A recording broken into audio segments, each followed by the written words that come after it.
Eh bien salut tout le monde, c'est Matéfin. On se retrouve pour le résumé du Grand Prix de Grande-Bretagne MotoGP 2017. Il s'agit là de la 11e manche du championnat du monde.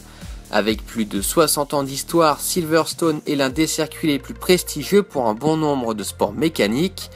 Refait à neuf ces dernières années, l'investissement de plusieurs millions de livres sterling a abouti à la fin de la première phase des travaux en 2010 et à l'inauguration de l'un des tracés les plus rapides du calendrier MotoGP. Le complexe Stand Paddock intitulé Silverstone Wing accueille le MotoGP pour la première fois en 2011 et promet d'être l'une des infrastructures du sport mécanique les plus modernes. La piste mesure 5,9 km que les pilotes doivent parcourir 20 fois pendant la course. En 2016, la victoire était revenue à Maverick Viñales devant Cal Crutchlow et Valentino Rossi. Tout de suite le résumé de l'édition 2017.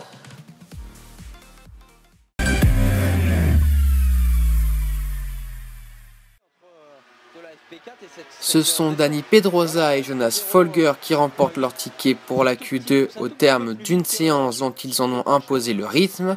Les deux pilotes ont rejoint les prétendants à la pole position et c'est Marc Marquez qui l'empoche. Le pilote espagnol en profite pour battre le record absolu du circuit de Silverstone et devient par la même occasion le premier et l'unique pilote à passer sous la barre des 2 minutes. Il est suivi de près par Valentino Rossi qui aurait pu faire mieux s'il n'avait pas tout perdu dans le dernier secteur. Cal Crutchlow complète la première ligne devant Maverick Viñales, Jorge Lorenzo et Andrea Dovizioso. Johann Zarco se classe 8e.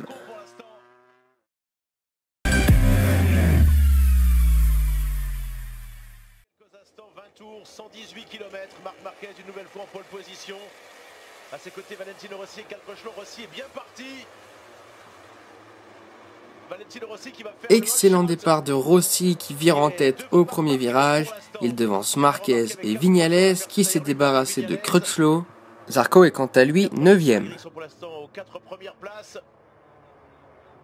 Pas très loin d'ailleurs, on a aperçu Pedrosa qui a dû gagner au moins une position.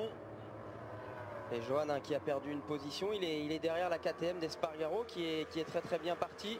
On voit Iannone aussi qui s'est bien élancé. Attention. À la fin du 19e tour, Valentino Rossi qui est en tête s'échappe avec une seconde d'avance sur Marquez.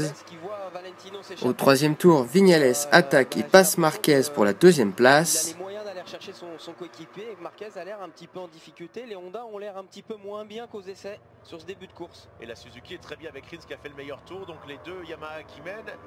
Souvenons-nous quand même des enseignements de la Moto 2 tout à l'heure. On a vu les deux coéquipiers de Marc VDS mener très tôt. Au 5e tour, Viñales réagit. Il signe le record du tour, 3 dixièmes de reprise sur Rossi.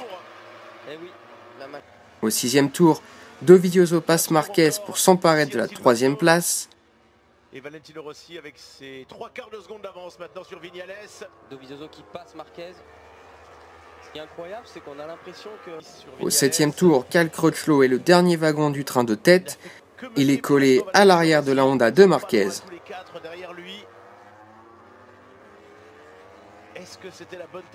Dans le 9e tour, Johann Zarco, 8e, met la pression sur Dani Pedrosa. Il l'attaque et le passe. Et maintenant, il va aller s'attaquer à Lorenzo. Au 10e tour, Marquez s'est beaucoup rapproché de Dovizioso. Il en profite pour signer le record du tour. Et 2:01.560 pour Marquez là, d'un coup. Meilleur tour en course, Randy. Marquez impressionnant. Au 11e tour, Viñales et Dovizioso se bagarrent pour la 2e place.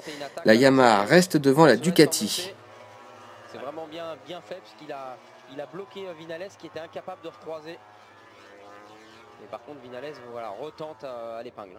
Allez, il a réagi, ça peut peut-être profiter à Marc Marquez qui est là derrière en embuscade et Dovizioso qui retourne. Dovizioso qui repasse Viñales. Marquez qui est dans la roue de Viñales également. Et ça fait les affaires de Valentino. Viñales y retourne. Oui, ça va passer pour Viñales. Rossi va pas tarder à avoir une seconde d'avance là à l'issue de ce tour. Ça fait les affaires aussi de Crutchlow parce que du coup comme il se gêne, il réussit. Au 12e tour, Dovizioso réattaque et s'empare de la 2e place. Rossi a quant à lui creusé l'écart en tête. Marquez lui passe Viñales pour la 3e place. Andrea Dovizioso déjà 3 victoires cette année. Et Marquez a la vitesse de passage et du coup il passe au même endroit que Dovizioso a passé Vinales. Ça devient plus compliqué d'un coup pour Maverick Viñales, le vainqueur de l'Empapide. Au 13e tour, Dovizioso revient très fort sur Rossi, secteur après secteur. Viñales, lui, n'arrive pas à suivre derrière. Il revient sur son compatriote. On va peut-être passer... Dans le 14e tour, le leader du championnat, Marc Marquez, est victime d'une casse moteur. Le championnat est alors relancé. Alors Marc Marquez, le leader du championnat. là, le championnat est totalement relancé, Rémi, avec cette casse moteur. Dans le 17e tour, Viñales et Crutchlow reviennent à 3 dixièmes de Dovizioso. Les 4 premiers sont en 6 dixièmes. Au 18e tour, Dovizioso attaque et passe Rossi pour prendre les commandes de la course. Viñales en profite aussi et se retrouve deuxième. Dovizioso lui creuse légèrement l'écart en tête. Et Viñales qui attaque Valentino Rossi. Et voilà, il se retrouve troisième, Rossi, après avoir fait tout le travail. Et finalement à l'arrivée, c'est Andrea Dovizioso qui s'impose.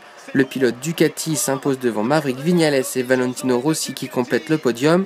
Johann Zarco termine 6e derrière Lorenzo et Crutchlow. Au niveau du championnat du monde, Dovizioso s'empare de la tête avec 9 points d'avance sur Marquez, 13 sur Viñales et 26 sur Rossi. Et bien voilà, c'est la fin de cette vidéo, j'espère qu'elle vous aura plu. Si c'est le cas, faites-le savoir en commentaire et laissez un pouce bleu. Abonnez-vous si ce n'est pas déjà fait et rejoignez-moi sur les différents réseaux sociaux, à savoir Facebook, Twitter et Instagram, tous les liens sont dans la description. On se retrouve en septembre pour le Grand Prix de Saint-Marin. Pendant ce temps-là, portez-vous bien, salut tout le monde. Lui aussi venait de faire une belle course, puisqu'il finit 11e, donc c'était un beau résultat.